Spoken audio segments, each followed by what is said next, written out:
Hello friends, Radhe Radhe. कैसे हैं आप सबको मेरा प्यार भरा नमस्कार। आज हमारी चर्चा चलेगी भागवत में कि किस तरह से भरम हत्या का पाप लगा उनको।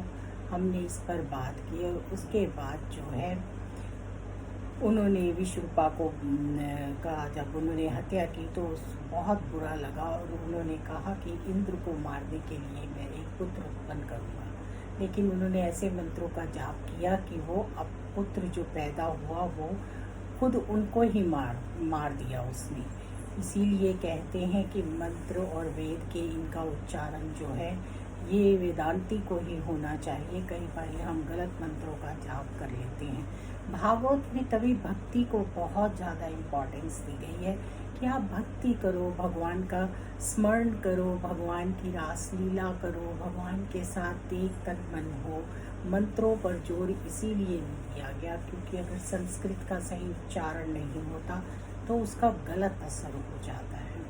और फिर वो वृतासुर जो था वो पैदा हुआ और उसके बाद उसने इंद्र का ही साथ दिया और इंद्र को राज्य मिल गया और सारा साम्राज्य जो है वो इंद्र को मिल गया। लेकिन क्योंकि वो भी दैत्य वंशज है इसलिए कहीं ना कहीं वो दैत्यों की थोड़ी बहुत जो है साइड लेता था। और अब उन्होंने सोचा कि इसको मार देना चाहिए, लेकिन वो भगवान का बहुत ही प्रेमी था।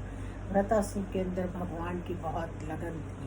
उन्होंने सब जब देव गए भगवान के पास, ब्रह्मा के ऋषि जी के पास गए, उन्होंने कहा कि इस तरह से देवों का जो तेज है वो कम होता है। तो उन्होंने कहा कि दधीचि ऋषि के अस्थियों से जो वज्र बनेगा उसी से वृतासुर का नाश होगा। फिर वो दधीचि ऋषि अपनी अस्थियां देते हैं और उससे वज्र बनता है और वो इंद्र लेकर जाते हैं। तो भी वृतासुर इंद्र को कहता है कि तुम चाहे मुझे मारो लेकिन फिर भी मैं भगवान का ज़्यादा प्रिय हूँ क्योंकि मैं भगवान में लीन हो जाऊँगा। मुझे पता है तुम मुझे मार ही दोगे। तो इस तरह से वो वृतासुर का व्रत करते हैं और उसके बाद वो भगवान में लीन हो जाता है।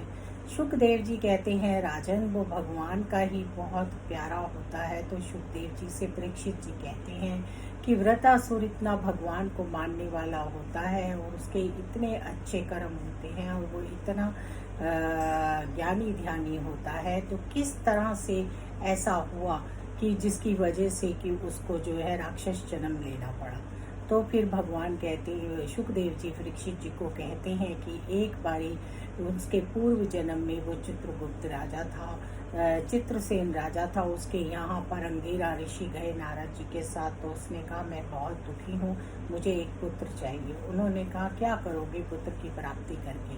उन्होंने कहा नहीं मुझे पुत्र चाहिए। अंगिरा ऋषि उन्हें पुत्र देते हैं, उनका पुत्र होता है, लेकिन उनकी बहुत सारी रानियाँ होती हैं और रानियाँ जो हैं वो किसी न किसी कारणवश आपस में ईर्ष्या करके वो उस पुत्र को मार डालती हैं। जब वो पुत्र मर जाता है तो उसके बाद वो बहुत दुखी होते हैं और कहते हैं, फिर से नारद ऋषि और अंगिरा ऋषि के पास आते हैं और कहते हैं कि मैं अपने पुत्र को देखना चाहता हूँ। जब वो पुत्र को देखते हैं तो पुत्र का उनकी तरफ कोई भी वो नहीं होता। वो कहते हैं कौन पिता, मैंने कई जन्म लिए हैं, मेरे कई जन्म हो चुके हैं, मैं किसी को नहीं जानता।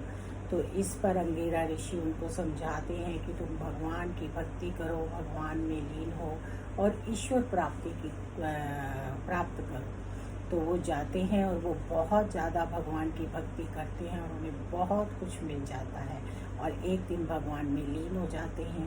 जब वो बैकुंठ में भ्रमण कर रहे होते हैं तो एक बार शिव लोक जाते हैं और वहाँ पे पार्वती को शिव जी की गोदी में देखकर उनके मन में विकार उत्पन्न हो जाता है कि ये कैसे महादेव हैं जो पार्वती को गोदी में लेकर बैठे हुए हैं। लेकिन पार्वती शंकर भगवान से कामदेव ने कहा होता है कि आप अगर पार्वती को आलिंगन करने के बाद भी काम रहित रहे तो मैं आपको मानूंगा। तो उन्होंने वो करके दिखाते हैं और ऐसे में वो बिना जाने पूछे जो वृतासुर होते हैं चित्रसेन, वो उनको गलत सोच लेते हैं और कहते हैं कि ये कैसे शिव जी हैं। और इसकी वजह से शंकर भगवान तो क्षमा कर देते हैं लेकिन माता पार्वती क्षमा नहीं करती हैं। वो उनका अर्धनागेश्वर रूप होता है और वो कहती हैं कि तुम्हें राक्षस कुल में जन्म लेना पड़ेगा। फिर वो बहुत क्षमा याचना करती हैं, तो वो कहते हैं कि तुम राक्षस कुल में जन्म तो लोगे, लेकिन तुम्हें भगवान की प्राप्ति होगी। उन्हें वरदान भी देती हैं। तो इस तरह से वो वरदान पाते हैं और व्रतासुर बनकर आते हैं और उन्हें वो जन्म लेना पड़ता है। तभी भगवान कहते हैं कि हमेशा हर कार्य सोच समझ कर करना चाहिए, आँखों में विकार ना आए, इसलिए आँखों का इस्तेमाल भी बड़ी सोच समझ कर करना चाहिए। हम जाने अनजाने में भी कई पाप कर बैठते हैं।